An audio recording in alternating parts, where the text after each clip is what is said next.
ducked off low key, yeah, you know me. Kickin' with Tyree, hit it three like Kyrie.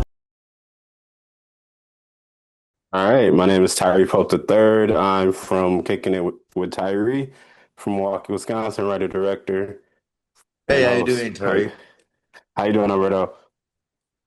All good, Uh, my man. first my first question for you is Elias commits some of the craziest brutal acts in the show. How did you ground yourself into something, because he it seems like he has a moral compass still. Yeah. But how do you ground them in that way without just making them a symbol of violence? Well, you gotta be willing to get to know the person behind it, and that's what the show is Mm, about. It's I love the fact that you get to know him, and the first impact that you have from him is, mm, like you said, so violent. And then what happens with that kind of people? I've been saying before that when you read some, I don't know, newspaper or whatever, the news of someone doing some horrific act somewhere in the world or whatever, you distance yourself from that person because you know that you wouldn't be able to do what he did. But what happens if you get to know him? What happens if you get to go to breakfast with him and spend some time with him and get to understand his sorrows and his background and what he's been going through? That's when empathy comes in. mm, That for me is the whole idea of this character of Elias in the show. He sees his entire life shattered at the beginning of the show with this, the death of his mentor, father figure, whatever. And he sees his entire life in the hands of these two people that he doesn't trust anymore. mm, But this is a life that he didn't choose. So and he doesn't do it for ambition. And that's what separates him from the rest of the people doing, the stuff that they do in that business, is that it's not ambition that drives him. It's honor and loyalty and all of these moral codes that they're hard to find. But what happens when you mix, two things that shouldn't go together? mm, That kind of world with the word moral compass. You know. mm.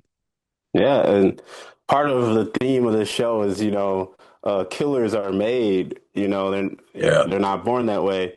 Uh, and Elias is a part of that system of violence. And how do you see him as almost a product of his environment or someone who was always meant to be that way? Well, I mean, yeah, that's the ultimate question. Was it meant to be that way? I think that what it is because it was meant to be honest, I think he Mm, was meant to go through the things that he went through. But I also think that's the beauty because that's how he actually relates to Era, mm, in very different circumstances, but he caused on Era the same thing that someone caused on him, which is, I'm going to change the course of your life, and from now on, you're going to be this. Um, he was giving this life upon him, the same way he's doing it. So it's impossible not to look at the poetic side of things, and that's when you create a very complex product when you mix stuff that shouldn't be mixed. Some of this story is influenced by Judith beheading Holofernes.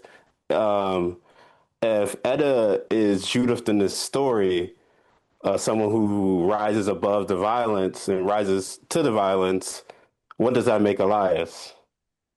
Would that make him the Uh, prideful man? Maximum what? Would that make him the prideful man in that story?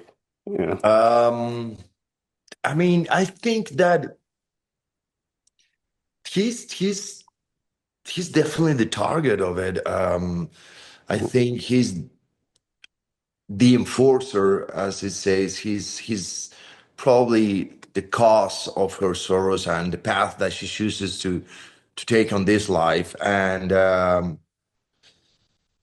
but I think that if you look at it in the long run, you're gonna see that this distance is actually a lot of similarities between them, between their lives, even though they're not the same age. She's just a kid. He was just a boy when he was adopted by this family. There's I don't know. I think Elias is Elias. Is it's one of these characters that is one of these roles that he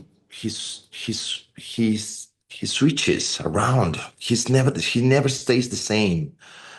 He will never stay the same after that first episode.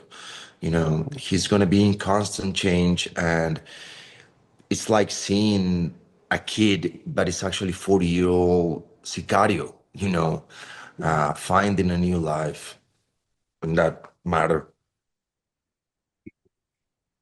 Well, that's all the time I have for you, Alberto. I appreciate you, kicking it with me, and I hope you have a great rest of your day. Take care, man. Thank you. You take care as well. Ducked off low key, yeah, you know me. Kickin' with Tyree, hit it 3 like Kyrie.